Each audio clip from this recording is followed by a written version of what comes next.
गांधी काय म्हणत, की ज्याला असं वाटतं की धर्म आणि राजकारण वेगळं ठेवलं पाहिजे, त्याला धर्मही समजला नाहीये आणि राजकारणही समजलं नाहीये.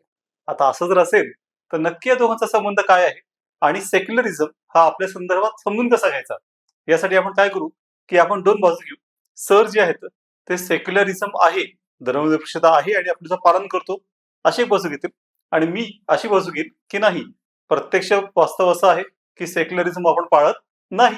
अशा प्रकारे पुढे जाऊ आणि त्यातलं आपण ही जी बाजू आहे, 2 बाजू आणि त्यांची चर्चा अजून चांगल्या प्रकारे समजून घेऊ. तर सर मला असं म्हणायचं होतं, की हा जो वाद निर्माण झाला आहे, त्यामागे मुळात हा शब्द आहे, तो कधी आला? धर्मनिरपेक्षता ऍक्च्युअल मध्ये हा शब्द बघितलं तर संविधान सभेपासूनच आहे. मुळात मी स्पष्ट उल्लेख करेन की के.टी. शहा यांनी संविधान सभेत चर्चा करताना बोलले होते की उद्देश पत्रिकेमध्येच हा शब्द असला पाहिजे आहे. हे त्यांचं ठाम मत होतं. पण संविधान सभेच्या सदस्यांचं म्हणणं होतं, विशेष अय्यर यांचं, की हा संविधान सभेमध्ये चर्चेतला मुख्य भाग होता की आर्टिकल 25 ते 28 मध्ये ऑलरेडी हा शब्द इनडायरेक्ट समाविष्ट आहे. राज्यघटनेत अनेक ठिकाणी धर्म स्वातंत्र्याचा विचार येतो आणि तिथं तिथं ऑलरेडी धर्मनिरपेक्षता आहे. म्हणून संविधान सभा यावर सहमत झाली की उद्देश पत्रिकेत या धर्मनिरपेक्ष शब्दाची आवश्यकता नाही.